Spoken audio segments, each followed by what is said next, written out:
Action कर दिया। कितना बढ़िया से हम कह के गेलिए चाचा जी का गाना बढ़िया बढ़िया गा के गेली। हम सब कहली कि न मगध के माने सम्राट दूसरा सम्राट याद है। हाँ सम्राट थी एक नंबर नौगाठ बउगाठे ना ये बनलो काम बिगाड़े वाला कामिल के झाट है।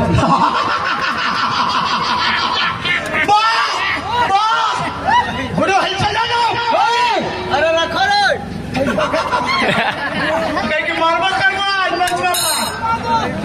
मेरा से आप लड़के ताकत में तैयार हो, सीट छीन सकता है, मेरा से सीट छीन सकता है, लेकिन तुम मार के दूध नहीं पिया है क्या फिर छीन लेगा। मारे लगवाना तो लगता कि गाड़ी में पेट्रोल भराई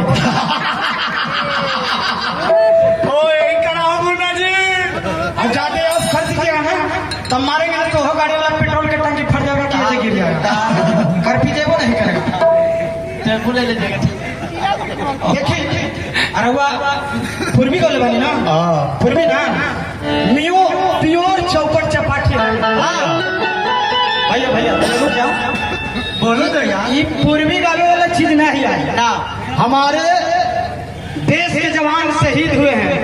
अरे निर्गुण गईता यह सब नूर ज्ञान सीख बढ़िया बढ़िया गीत गाइए तब पूर्वी गा दिए और एगो दिल पड़ा खूटे हैं जो फिल्मी गाना गा रहे हैं। लग रहे हैं कि शाहरुख खान का वही बेटा है। शाहरुख खान हम ये सब के देख के परेशान है चाचा। आप लोग पहले ताली बजा दीजिए। देखला के बाद धोती पहनला के बेचारा और पूर्वी गाएंगे दिखाइएगा तनी जोड़ मर्दांगनी है। कहते जैसे कहे कि चाल झाल नहीं बजाइए ऐसी दोनों के बोले कि आवाज कोरस पर नहीं करना है। मर्द है हम अकेले सांस लेंगे। आगे से लाल पीछे से पियर फेर दे तो गुड्डू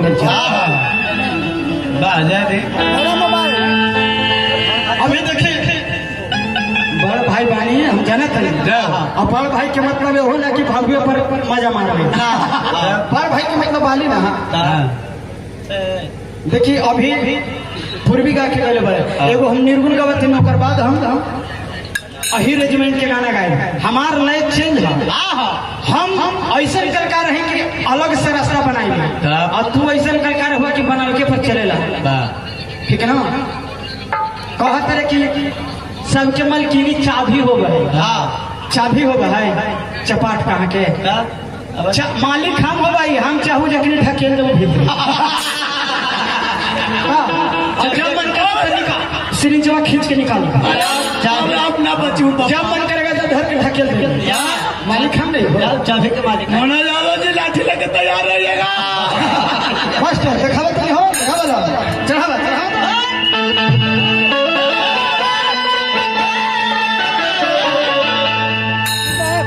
हम ना बोलते गुड्डू हल से भैया लेकिन ये बोलने वाले इंग्लिश कि हम तीनों के ग्रैंड फादर लगते हैं। और होने से लेकर उन्हें कही थी कि ये होती बोलू ना कि तोर पहले कहानी सड़ने लगा था मैंने सूरज सर मैंने बेटा भी होगा सब सोचे कैसे सब देखिए संस्कृति ये अलबलाहट चीज नहीं है। वो कैसे करना से नहीं होगा सोच के गाइए देखिए लगाते हैं। अगर कोई साथी अभी किंजर जाने वाले हैं तो कृपया मंच पे आए। कोई साथी किंजर जाने वाले हैं तो कृपया मंच पे आए।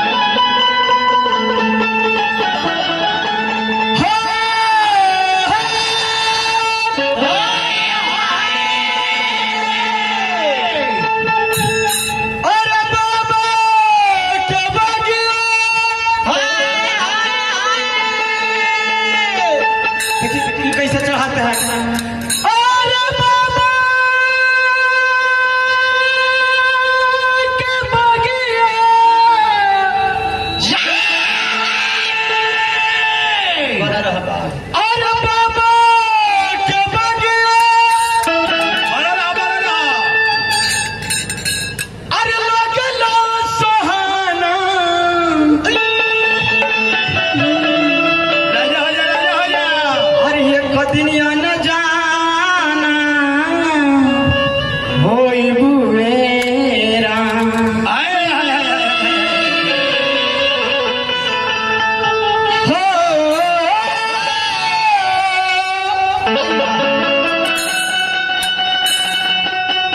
अरे जगवा में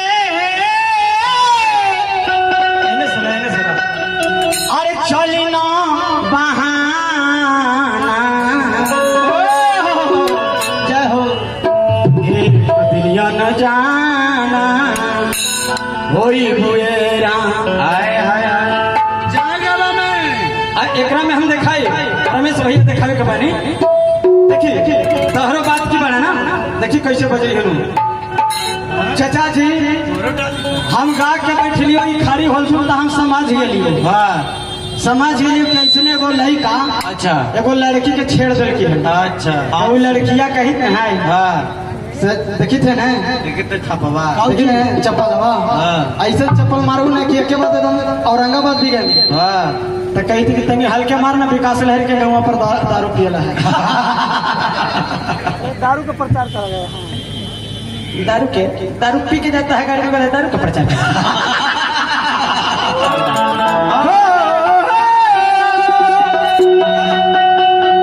अरे कदी न होई बू न जाना अरे तक जबे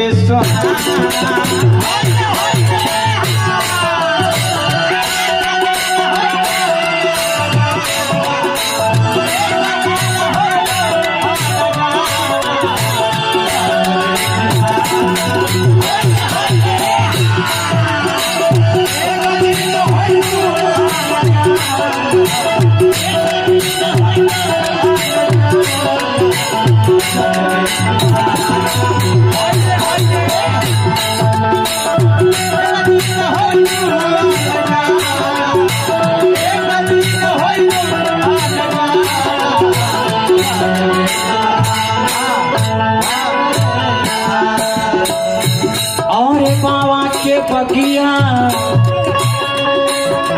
और बाबा के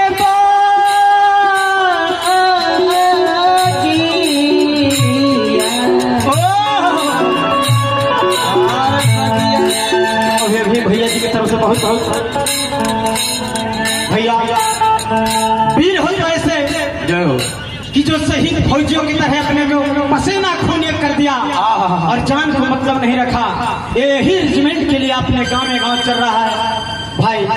धन हो माँ जो तुम्हें जन्म दिया है भैया जी। जय हो यानी ताली मार दी भैया। बाबा बना रही हो अरे एक दिन होइबू आन जाना, एक दिन होइबू आन जाना, गजबे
जल पावती